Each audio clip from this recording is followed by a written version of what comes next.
Ang ilang kwento tungkol kay Kamadeva o Cupido. Maraming kwento tungkol kay Kamadeva o Cupido, ang Diyos ng pag-ibig. Narito ang ilan sa kanyang mahahalagang kwento. Pinaslang ni Shiva si Kamadeva. Noong panahon ng mahigpit na tapas o meditasyon ni Shiva, lumaganap ang kaguluhan sa mundo. Si Parvati, isang anyo ng Diyosang Sakti, ay nais mapansin ni Shiva upang matupad ang kanilang banal na pagsasama. Dahil hindi maistorbo si Shiva, hiniling ng mga Diyos, demigods, kay Kamadeva na pukawin ang kanyang damdamin ng pag-ibig.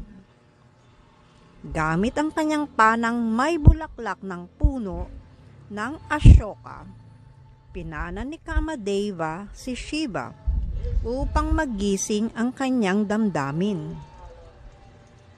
Sa sobrang galit, binuksan ni Shiva ang kanyang ikatlong mata at sinunog si Kamadeva hanggang sa ito'y maging abo. Naging malungkot ang kanyang asawa, si Rati, at nagmakaawang ibalik siya. Pinangako ni Shiva na ipapanganak siyang muli bilang anak ni Krishna at Rukmini, si Pradyumna. Si Pradyumna, ang anak ni Krishna at Rukmini, ay reinkarnasyon ni Kamadeva o Cupid. Noong sanggol pa lamang siya, inagaw siya ni Sambara, isang demonyo, at itinapon sa dagat. Nailigtas siya ng isang mahiwagang isda at pinalaki ni Mayavati na siyang anyo ni Rati. Nang lumaki siya, napatay niya si Sambara at muling nakasama si Mayavati o Rati. Pagpapala ni Kamadeva kay Arjuna. Noong Vanabasa o pagkatapon ng Pandabas, si Arjuna ay nagpunta sa Indraloka upang makakuha ng mga banal na armas. Sa kanyang pananatili doon, binigyan siya ni Kamadeva ng isang natatanging kakayahan, ang maging kaakit-akit at hindi matanggihan ng sinumang babae.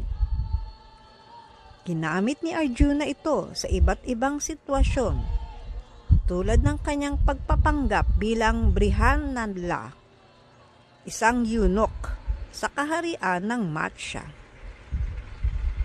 Ang kaugnayan ni Kamadeva kay Vishnu. Si Kamadeva ay minsang kinikilala rin bilang Manmata, isang anyo ng pag-ibig na may mas mataas na layunin. Sa isang bersyon, si Kamadeva ay iniuugnay kay Vishnu na siyang nagpapanatili ng balanse sa mundo. Ang pag-ibig na kinakatawan ni Kamadeva ay hindi lamang tungkol sa pisikal na atraksyon, kundi pati na rin sa bhakti o banal na pagmamahal sa Diyos. Ang pagkatalo ni Kamadeva kay Hanuman. Noong bata pa si Hanuman, may pagkakataon na sinubukan siyang tuksuhin ni Kamadeva gamit ang kanyang mga pana ng pag-ibig. Ngunit dahil sa kanyang debosyon kay Rama, hindi siya naapektuhan. Dahil dito, napatunayan na si Hanuman ay isang brahmachari o walang asawa at walang pagnanasa. Ipinapakita ng kwentong ito na ang bhakti o banal na pag-ibig sa Diyos ay mas mataas kaysa makamundong pag-ibig. Haribo.